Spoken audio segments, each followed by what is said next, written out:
ग्वालियर हरियाणा में आप सभी का स्वागत है। आज हिंदी दिवस पर हमारे साथ हैं डॉक्टर सुषमा गुप्ता, जिनकी बहुत ही प्यारी लेखनी है और साथ ही साथ मैम की काफ़ी रचनाएं जो हैं अभी हाल ही में पब्लिश भी हुई हैं। आज हिंदी दिवस पर हम हिंदी भाषा के महत्व को जानने के लिए मैम से रूबरू होंगे। मैम, स्वागत है आपका। पायनियर के सभी सुनने वालों को मेरी तरफ से नमस्कार और हिंदी दिवस की बहुत बहुत शुभकामनाएं।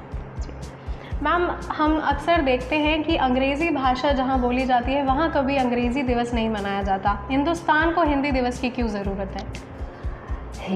हिंदुस्तान को हिंदी दिवस की क्यों ज़रूरत है? क्या आप लोगों ने कभी ये बात ध्यान दी है कि हमारे ही देश में ऐसा है कि हम लोग किसी और विदेशी भाषा को ज़्यादा प्रेफरेंस देते हैं, बाकी किसी बाहर के देश में, किसी यूरोप में या यूरोपियन देश में या एशिया में ऐसा नहीं है। और इसकी वजह ये रही कि अंग्रेज़ों के इतने 200 सालों के रूल के बाद, उनके जाने के बाद भी हमारा कार्य जो तंत्र है या जितने भी हमारे सरकारी काम हैं, हमारे शिक्षा संस्थान हैं, वह सब के सब अंग्रेज़ी को ही ज़्यादा प्रेफरेंस देते आए हैं। तो हिंदी बहुत पीछे छूट गई है और छूटते छूटते इतना पीछे छूट गई है कि जिसको हिंदी का ज्ञान नहीं है पर उसको अच्छे से इंग्लिश आती है तो उसको एजुकेटेड, लिटरेट, सोफिस्टिकेटेड सब कुछ माना जाता है। और हिंदी वाले के पास चाहे कितनी डिग्री है, कितना ज्ञान है, पर अगर वह ठीक से अंग्रेज़ी नहीं बोल पाता तो उसको हम एजुकेटेड तक भी नहीं मानते। और ये बहुत बड़ी वजह यही है कि हमारा पूरा सिस्टम, हमारी काम की भाषा इतने सालों में अंग्रेज़ी को बना दिया गया है। हिंदी से किसी का घर नहीं चल पा रहा। हिंदी इसलिए कोई भी अपने बच्चों को सिखाने में और हिंदी को फॉलो करने में इंटरेस्ट ही नहीं लेता। इसलिए अब हम हिंदुस्तानी हैं तो कहीं ना कहीं धीरे धीरे ये जागरूकता फैल रही है कि हमको अपनी मातृभाषा, राजभाषा पर भी ध्यान देना चाहिए।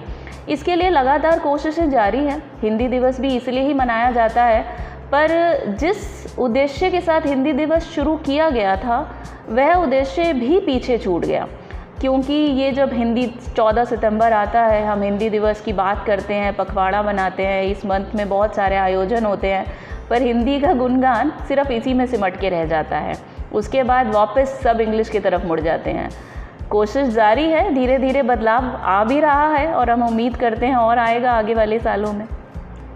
हिंदी दिवस मैम एक ऐसी चीज़ बन चुकी है कि हिंदी दिवस को हम ऐसे मान के चल रहे हैं कि हिंदी को हमें सुरक्षित करने की ज़रूरत है। तो वो किस तरीके से ट्रेंड में लाई जाए? क्या ऐसे सोर्सेज हो सकते हैं कि आज का जो यूथ है वो हिंदी भाषा की जो परिभाषा है वो समझ सके? देखिए, इस तरफ बहुत तेज़ी से वैसे काम हो ही रहा है। सोशल मीडिया पे अब हिंदी थोड़ा सा, अगर मैं बच्चों की भाषा में बात करूं तो हैपनिंग और कूल मानी जाने लगी है। हिंदी में कोट करना, हिंदी में कोटेशंस डालना, हिंदी में थोड़ा बात करना, आम बोलचाल। काम की भाषा अभी भी अंग्रेज़ी होने की वजह से हिंदी इतनी फ्रंट फुट पे नहीं आ पा रही है। पर फिर वही मैं बात कहूँ कि चाहे हम लोग अपनी फिल्में हैं या वेब सीरीज़ हैं या कोई भी चीज़ है, वो सब हिंदी में ही बन रहा है। फेमस डायलॉग भी हिंदी में ही है और इंग्लिश की तरफ लोग झुकते तो हैं पर अपने मन की बात आज भी हिंदी में ही बात करना वो प्रेफर करते हैं। अब चाहे ट्विटर और सोशल मीडिया, अब जैसे अपने आयुष्मान खुराना है, वो हिंदी नामा एक वो है, वो फॉलो करते हैं, बहुत सारी कविताएं लगातार वो पढ़ते रहते हैं।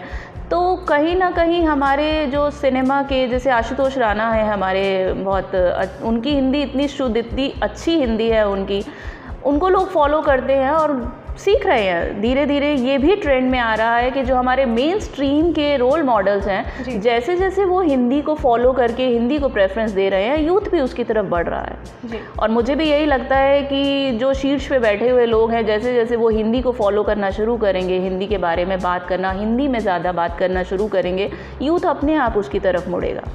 दर्शकों, आपको बताना चाहूँगी कि अभी हाल फिलहाल में मैम की एक रचना जो है वो पब्लिश हुई है, जिसका नाम है तुम्हारी पीठ पर लिखा मेरा नाम। मैम, उसके बारे में थोड़ा जानना चाहेंगे? यह मेरा एक कहानी संग्रह है जो हिंदी से आया है इसी साल, और इसने लास्ट ईयर मुंबई लिटो फेस्ट का बेस्ट मैन्यूस्क्रिप्ट अवार्ड भी जीता है। 15 अलग अलग कहानियों पर आधारित है और मनोविज्ञान को मैंने इसमें केंद्र में रखा है। जी, दर्शकों आपको बताना चाहूँगी कि मशहूर अंग्रेज़ी की डिक्शनरी में भी बहुत सारे हिंदी के शब्द भी शामिल हैं।